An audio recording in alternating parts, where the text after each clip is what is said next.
Call कारखाना उद्योग धन्दा सञ्चालन गर्नका लागि चाहिँ के गर्नुपर्छ राज्यले र के गरेन त्यसका लागि अब सडकमा आन्दोलन उठ्नुपर्छ। भोलिदेखि यो सुन्नु नपरोस् राष्ट्रिय स्वतन्त्र पार्टीको अब विचार रहेन, अब सिद्धान्त रहेन, अब दर्शन रहेन भन्ने सुन्नु नपरोस्। यो देशमा आफ्नो दर्शन, आफ्नो कला, आफ्नो क्षमता र आफ्नो सिद्धान्त नभएर विदेशीका फोटा र जुङ्गा राखेर, विदेशी किताब भजाएर आफ्नो सिद्धान्त र विचार छ भन्नेहरूले चाहिँ आफ्नै माटो अनुसारको सिद्धान्त स्थापित गर्नुपर्छ। आज हामी चाहिँ कसको सिद्धान्त के, कसको विचार के, कसका दर्शन के, कसका कला के भन्ने होइन के। यो देशमा अब आर्थिक रूपमा परिवर्तन गरिएन र यो देशमा नै चाहिँ विदेशीका युवा शक्तिलाई ल्याउने वातावरण निर्धारण गरिएन भने अबको 15 वर्ष पछाडि यहाँ 40-50 वर्षको उमेरसम्मको मान्छे भेट्नै सकिँदैन। जुन अवस्थाको प्रदेशका हामीले बनाएको छौँ संरचना, यो चाहिँ भेगिलो भयो। यसलाई चाहिँ हाम्रो अर्थतन्त्रले धान्न पनि सक्दैन र यो किसिमको हाम्रो चाहिँ अवस्था चाहिँदैन भन्ने राष्ट्रिय स्वतन्त्र पार्टीको तपाईँको वास्तविक धारणा छ कि मुख्यमन्त्री निर्वाचित हुनुपर्ने, यत्रो मन्त्री परिषद पनि नचाहिने, यी चाहिँ सांसदहरूलाई त्यहाँ तलब खुवाएर राख्नुपर्ने कुनै आधार र औचित्य नहुने, सत्यमा टिक्छ, संसार आवश्यकताले टिक्छ, संसार समयले टिक्छ। हेर्नुहोस्, आज यो देशमा कुनै दर्शनको खाँचो छैन। यो देशमा विज्ञान प्रविधि र सूचनाको समुचित प्रयोगको खाँचो छ। आज यो देशमा कुनै चाहिँ विदेशीहरूको चाहिँ दर्शनले यो देशलाई रङ्ग लेपन लगाउँदा हुनेवाला केही छैन। आज यो देशको माटोमा कुन चिज फल्छ त्यो माटोको परीक्षण गरेर त्यो ठाउँमा त्यो चिज रोप्ने वातावरण सिर्जना गर्नु छ। आज यो देशमा कुन कल कारखाना र उद्योग चलाउँदाखेरि हामीसँग र मेटेरियल छ त्यसलाई समुचित प्रयोग गर्न के गर्नुपर्छ त्यो गरेका कारणले चल्छ। आज यो देशमा भएको तपाईँको जडीबुटीलाई औषधि निर्माण गर्नका लागि कुन प्रविधि प्रयोग गर्नुपर्छ, कुन चिज जडीबुटीले कस्तो औषधि बन्छ त्यो ज्ञान र विज्ञानको प्रयोग गरेर चाहिँ त्यो चिज प्राप्त गर्नु छ। आज यो देशमा भएको विद्युत उत्पादन गरेर विदेशमा लगेर बेच्नु छ। यो देशको खानीबाट चाहिँ उत्खनन गरेर चाहिँ त्यसलाई चाहिँ विदेशमा लगेर बेच्नु छ। अनि पो यो देशको चाहिँ व्यवस्था होइन कि अवस्था परिवर्तन हुन्छ। अवस्था परिवर्तन भइसकेपछि कोही नागरिक पनि व्यवस्थाका लागि लड्दैन पनि, व्यवस्था बाधक पनि हुँदैन। अघि मैले तपाईँलाई भने मोनार्की भएका देशमा पनि अवस्था राम्रै देखियो, चाहिँ तपाईँको एक्सट्रिम कम्युनिस्ट मुलुकमा पनि व्यवस्था राम्रै देखियो, अनि लोकतान्त्रिक तपाईँको डेमोक्रेसी भएका देशमा पनि अवस्था राम्रै देखियो नि। तर फेरि संसारमा ती तीनै प्रकृतिका देशहरूको पनि चाहिँ व्यवस्था र अवस्था दुईटै नराम्रा भएका छन्। अब कतिपयको कन्फिडेन्ट कस्तो देखिन्छ भने मिसन 84 पनि आउँदैन। तपाईँले अहिले मिसन 84 भनेर हिँड्दै हुन्छ। तपाईँको पार्टी सभापति होल तपाईँको सङ्गठन नै निर्वाचनमा यति बेला होमिसकेको छ, प्रतिपक्षमा रह्यो। विशेषतः अब प्रतिपक्षमा रहेको काम राजनीतिक दलको काम सङ्गठन विस्तार, विचार बुझाउने, जनताहरूमा पार्टीका काम गर्ने नै हो। तपाईँहरू त्यता निर्वाचनतर्फ केन्द्रित भइरहेछ। कतिपयको कन्फिडेन्ट कस्तो छ भने यो देशमा अब 84मा निर्वाचन पनि हुँदैन, के को निर्वाचनको तयारी मिसन 84 भन्दै हिँड्ने होला भनेर सार्वजनिक मञ्चबाट तपाईँले प्रश्न गरेको तपाईँले सुन्नु भएको छ? जसले त्यो भन्छ सुन्नु भएको छैन यो भनेको? होइन, सुनिएला नि, तर त्यो कुन उद्देश्यका साथ भनिएको, कुन हैसियतले भनिएको र उसले भन्ने उसको ग्रेभिटी के हो, मूलभूत कुरा हो। हेर्नुहोस्, मिसन 84 भनेको कुनै एक व्यक्ति र एक परिवार या एउटा समाजको होइन। मिसन 84 भनेको संविधानले प्रदत्त गरेको बालिक मताधिकार प्रयोग गर्ने हकको प्रचलन गर्ने हो। यो संविधान अरू संविधानभन्दा किन फ्लेक्सिबल छ भन्दा यसले जुनसुकै शासन व्यवस्था पनि यसमै संविधान संशोधन गरेर ल्याउन सकिन्छ। 2/3 मत प्राप्त भयो भने गर्न सक्छ। यो संविधानले त 2/3 भयो भने मोनार्की नि खोज्यो भने राजतन्त्रै पनि लेख्न सक्छ। यो 2/3 आयो भने यसले गर्न सक्छ। तर लोकतान्त्रिक मूल्य मान्यता, बालिक मताधिकार र यो देशको तपाईँको सार्वभौम सत्ताका अहित हुने काम गर्न सक्दैन। हामीले मिसन 84 भनेको बालिक मताधिकारको कुरा गर्दैछौँ। नागरिकको मतदान गर्ने अधिकार रोक्ने तागत यो देशका नागरिकलाई त छैन। अब कसले रोक्ने? यो देशको नागरिकभन्दा माथि कोही पनि छैन यो देशमा। हामी यो बुझ्छौँ। त्यसैले यो मिसन 84 रोक्छु कुनै के हुन्छ यो देशमा निर्वाचनै हुँदैन भन्ने खालको कन्फिडेन्स कसले नगर्ने त? नागरिकले त निर्वाचन चाहेको हुन्छ नि। नागरिकले परिवर्तन चाहन्छ। नागरिकले त समय सापेक्षको विकास, उन्नति, प्रगति, समृद्धि चाहन्छ। त्यसका लागि समय सापेक्ष नेताहरूको नेतृत्व खोज्छ। हिजो गरेका गल्तीहरूलाई 5 वर्ष पछाडि करेक्सन गर्छ। संसारमा जेसुकै भए पनि लोकतन्त्र अर्थात् बालिक मताधिकारलाई संसारमा त्योभन्दा उत्तम विकल्प आजका दिनसम्म आएको छैन। कसले के ल्याउने कि ल्याउनेले भनिदिनु पर्यो। मिसन 84 भनेको बालिक मताधिकारको कुरा हो। बालिक मताधिकार भन्दा बाहेकको सिद्धान्त थ्योरी अफ थट संसारमा यो छ, यसको इम्प्लिमेन्ट गरौँ भन्ने कसैले त्यो केही निकालेछ छैन। त्यसो भएका कारण मलाई विश्वास लाग्दैन ती भन्नेलाई नै आफैलाई ढाँटिरहेका छन्, उनीहरूलाई त्यही विश्वास लाग्छ। सरकारमा जाने तयारी गर्नुभएको छ तपाईँहरू बिस्तारै? थाहा छैन, त्यो पार्टीको चाहिँ नेतृत्व टिमले आफ्नो जिम्मेवारी वहन गर्ने कुरा हो। त्यो निर्णायक व्यवसाय आफैमा एउटा ठुलो राजनीतिक विश्लेषक पनि हो, त्यसरी मान्न पनि सकिन्छ। धेरै कानुनका क्षेत्रहरू त्यसलाई राजनीतिक रूपमा हेर्नुहुन्छ तपाईँहरू, होइन? सम्भावना देख्नुहुन्छ कि देख्नुहुन्न? एउटा कानुन व्यवसायको रूपमा कानुन व्यवसाय अहिले राष्ट्रिय स्वतन्त्र पार्टी सरकारमा जाने कानुन व्यवसाय तपाईले भनेको कुरा ठिक। कानुन व्यवसायहरू देशका कुरा देख्छन्, सत्ताका कुरा देख्छन्, शक्तिका कुरा देख्छन्, तर आफ्नो कानुन व्यवसायभित्र र अदालतभित्रका देख्दैनन्। त्यसैले स्वतन्त्र कानुन व्यवसाय मञ्च भन्ने जन्म भएको छ। हामीले चाहिँ को सत्तामा जाने र को नजाने भने हामी देख्न सक्दैनौँ। हामी अदालतभित्र राजनीतिक हुनु हुँदैन, अदालतभित्र राजनीतिक पार्टीको हस्त चाहिँ बन्द हुनुपर्छ, न्यायालय शुद्धिकरण हुनुपर्छ, न्यायालय सुदृढीकरण हुनुपर्छ, सक्षम न्यायालय हुनुपर्छ, निर्भीक न्यायालय हुनुपर्छ, कसैको चाहिँ शक्तिका आधारमा नडगमगाउने जुडिसियरी हुनुपर्छ भन्ने सिद्धान्तका साथ हामी स्थापित भएका छौँ। त्यो तलब भत्ता दिएर राख्ने खालका चाहिँ प्रदेशमा सांसदहरूको आवश्यकतै छैन। आखिर चाहिँ मुख्यमन्त्री चयन गर्न एकचोटि बनाउने र त्यस पछाडि बजेट पास गर्न दुईचोटि आएर गए हुने किसिमको संरचनागत अवस्था बनाए भइहाल्छ भन्ने अवस्थामा चाहिँ राष्ट्रिय स्वतन्त्र पार्टी छ। यो भन्नु ढुलमुलेपन भन्ने हो भने त दोष लाउने अर्को ठाउँ नभएर भन्ने अवस्था हुन्छ। त्यसो भएका कारण हामीले के बुझ्नुपर्छ भने अबको अवस्था भनेको यो व्यवस्थाका लागि जति आन्दोलन भए त्यसले केही उपलब्धि दिँदैन।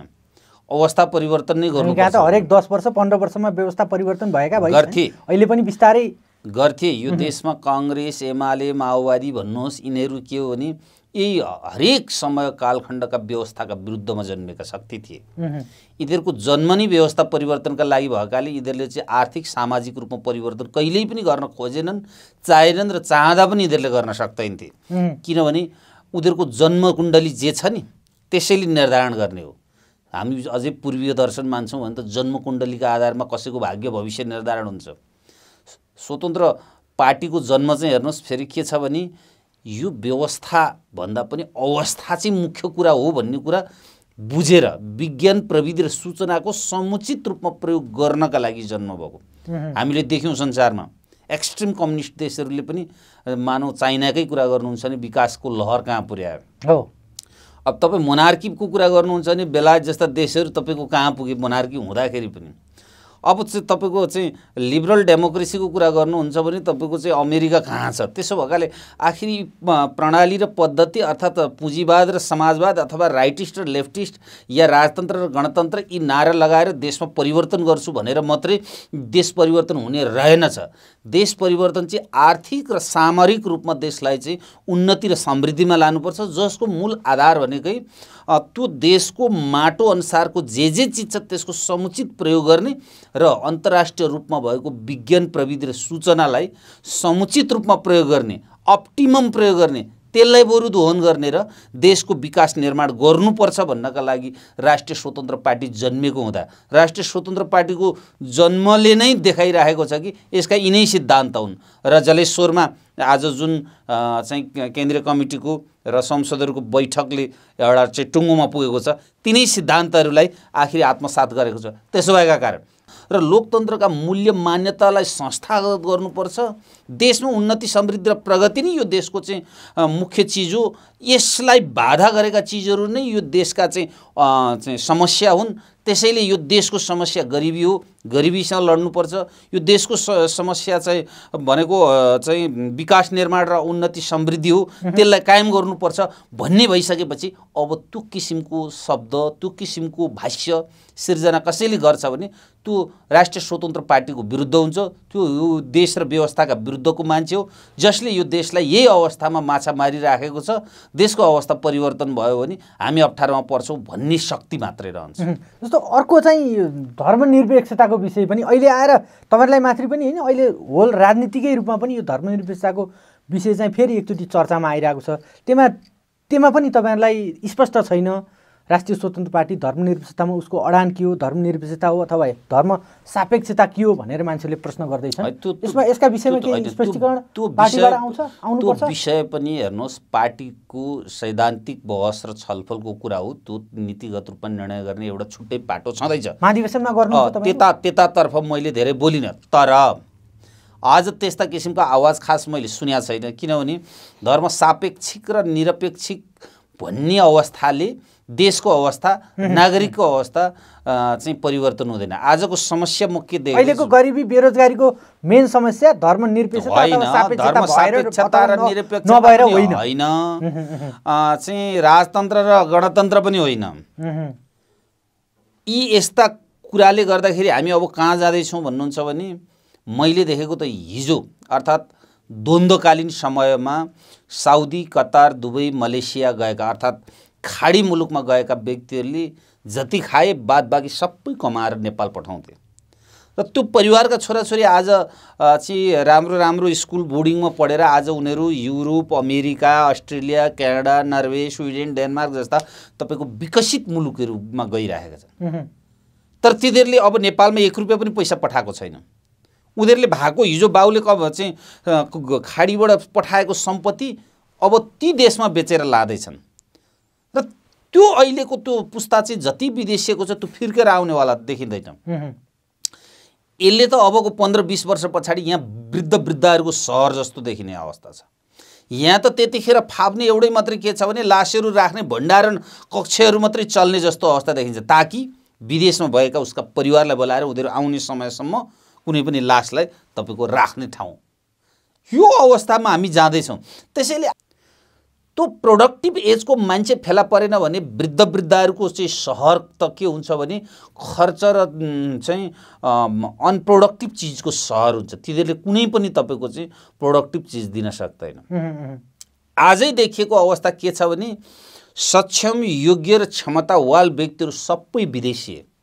त्यसले गर्दा यहाँ विज्ञान, प्रविधि र सूचनाको प्रयोग गर्न सक्ने सामर्थ्य र क्षमता भएको व्यक्तिको सङ्ख्या घटिराखेको छ।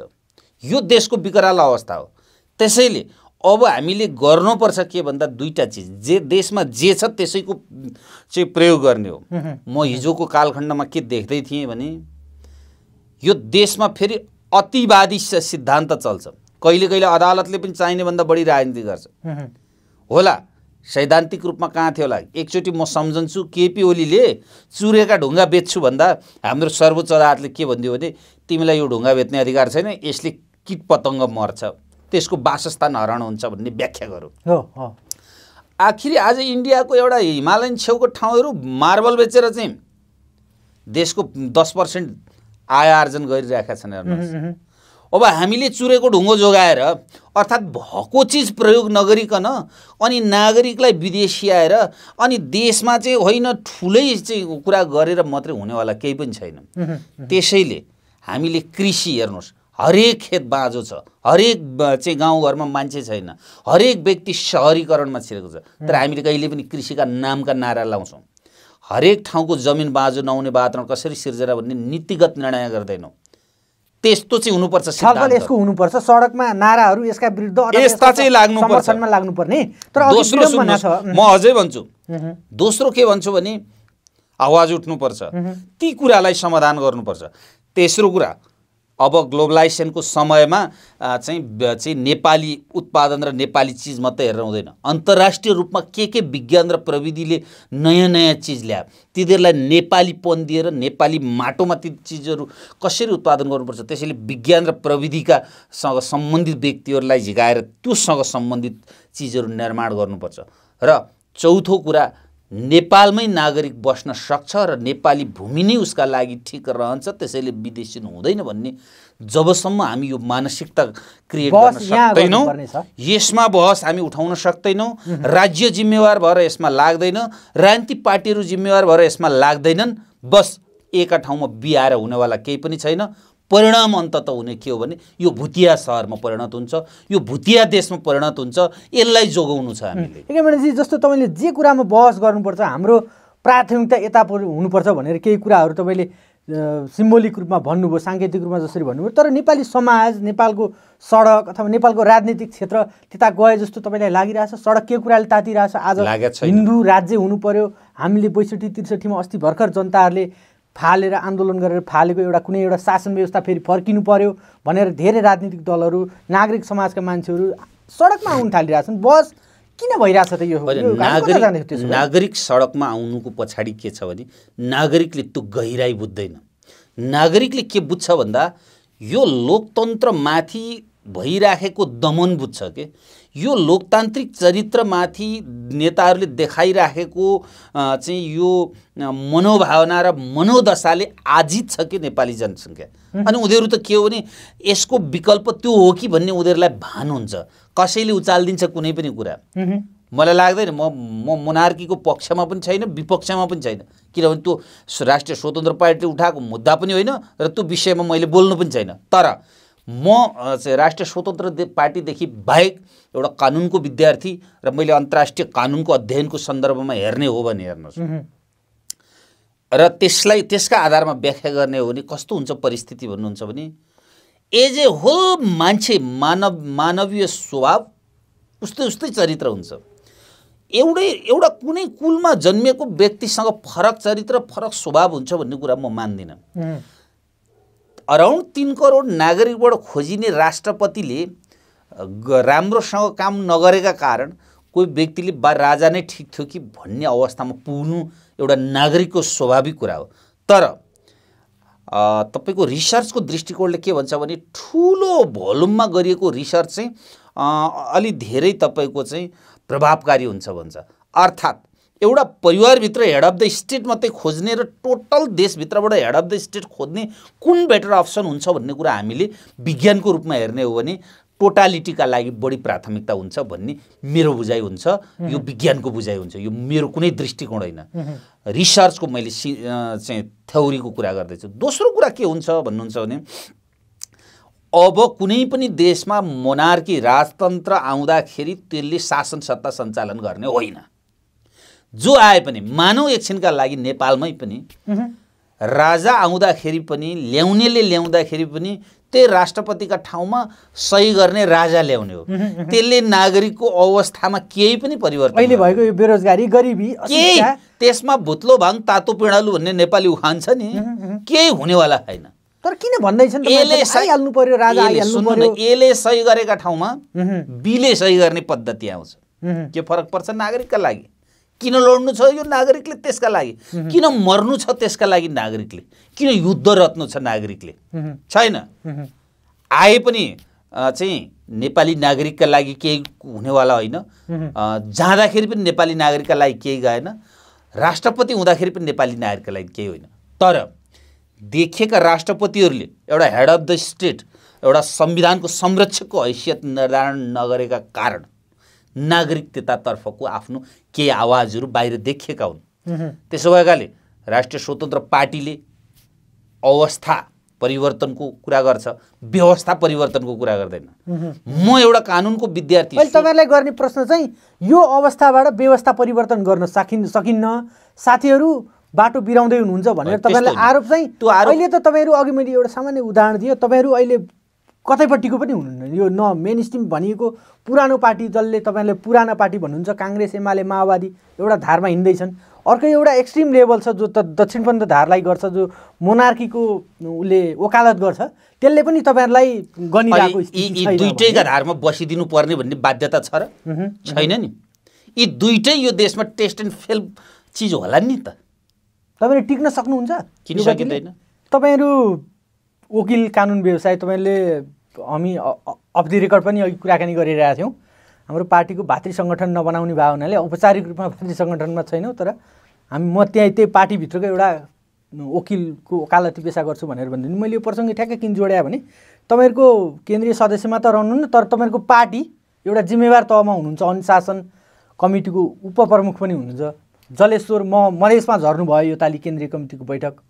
मधेस चाहिँ तपाईँको पार्टीले किन रोज्यो? केन्द्रीय कमिटीको बैठक गर्ने स्थान चाहिँ मधेसलाई किन रोज्नु भयो? मधेस एउटा यस्तो ठाउँ हो जो यो देशको मध्यभागमा पनि छ कि आउन जानको दृष्टिकोणले पनि सहज। उहुँ, एक दोस्रो कुरा अधिवेशन सुरुवात भएको हो हाम्रो, त्यो त्यहीँबाट सुरु गर्ने भन्ने पनि वातावरण उहुँ। र त्यसको आयोजक चाहिँ मध्य प्रदेश नै भएको हुँदाखेरि त्यहाँबाट सुरु भएको, अरू त्यसमा कुनै कारक तत्त्व छैन। यो समय पनि भन्यो होइन, मैले तपाईँसँग कुराकानी गर्ने यो आइहालेपछि जसरी आज सिद्धियो तपाईँहरूको यो केन्द्रीय कमिटी बैठक, मधेस नेपालको यो पछिल्लो जुन जति पनि घटनाक्रमहरू घटे, जस्तो 62-63 पछि आन्दोलन, संविधान सभा हुँदै संविधान बनाएर जुन कुरा यो संविधानले निर्धारण गरिरहेको छ, मूल उपलब्धि भनिरहेको छौँ, सङ्घीयता, गणतन्त्र, धर्मनिरपेक्षता, त्यसमा तपाईँहरूलाई यो पार्टी गठन भएदेखि आजसम्म नै मान्छेहरूले क्वेसन गरिरहेछ। यसका सन्दर्भमा केन्द्रीय कमिटीबाट केही कसैलाई त्यसका टीका टिप्पणी जसले उठाइरहेछ अथवा तपाईँहरूमाथि स्वाभाविक पनि हो, उठ्ने पनि हो, त्यसका सन्दर्भमा नि केही गर्दै हुनुहुन्छ? सङ्घीयताको एउटा आन्दोलनको उर्वर भूमिमा गएर सङ्घीयतासँग लगाइएको दोष मात्रै थियो हेर्नुहोस्, किनभने पार्टी दर्ता हुँदैखेरि लोकतान्त्रिक मूल्य मान्यता, विधिको शासन, संवैधानिक सर्वोच्चता र यो प्रणालीलाई विश्वास गरेर चाहिँ राष्ट्रिय स्वतन्त्र पार्टी जन्मिसके पश्चात हामीले सुरुदेखि नै के भन्यौँ भने व्यवस्था परिवर्तनले हामी कहीँ पनि पुग्दैन, अवस्था परिवर्तन हो है। राष्ट्रिय स्वतन्त्र पार्टीको मार्ग निर्देशन सिद्धान्त र मूलभूत मान्यता भनिसके पछाडि अब चाहिँ राष्ट्रिय स्वतन्त्र पार्टीको सिद्धान्त छैन, विचार छैन भन्नु त चाहिँ मान्छेले अरू दोष लगाउने ठाउँ नभएर मात्रै हो नि त। जस्तो लोकतन्त्र र गणतन्त्रप्रति, संविधानप्रति तपाईँ भन्दा अझ विशेष गरेर तपाईँहरूलाई यो सङ्घीयतामा ढुलमुले चरित्र देखायो, त्यही भाग पनि लिन्छ, के गर्छ भनेर मैले अघि पनि भने, यो मधेस आन्दोलनको उर्वर भूमि जसले सङ्घीयताको नेपालमा विचारोपण गरेको थियो, त्यो भूमिमा गएर केन्द्रीय कमिटी बैठकमा गएर त्यो सङ्घीयतामा तपाईँलाई लाग्ने आरोप, त्यो ढुलमुले चरित्रलाई चाहिँ क्लियरिफाई गर्नुहुन्छ कि गर्नुहुन्न? नीतिगत निर्णय गर्ने तहमा म होइन, म चाहिँ के हो भन्दा राष्ट्रिय स्वतन्त्र पार्टीमा परेका उजुरी निवेदनको सन्दर्भको टुङ्ग्याउने निकाय हो। तथापि पार्टीमा रहेका कारणले मेरो बुझाइ र आजसम्म मैले जानेको र पार्टीको ले पारित गरेका सिद्धान्तहरूले के बनिरहेका छ भन्दा यो चाहिँ राष्ट्रिय स्वतन्त्र पार्टी सङ्घीय प्रणालीलाई विश्वास नगर्ने होइन, तर सङ्घीय प्रणालीभित्र ल्याइएको यो प्रदेशको जुन अवस्थाको प्रदेश समिति छ,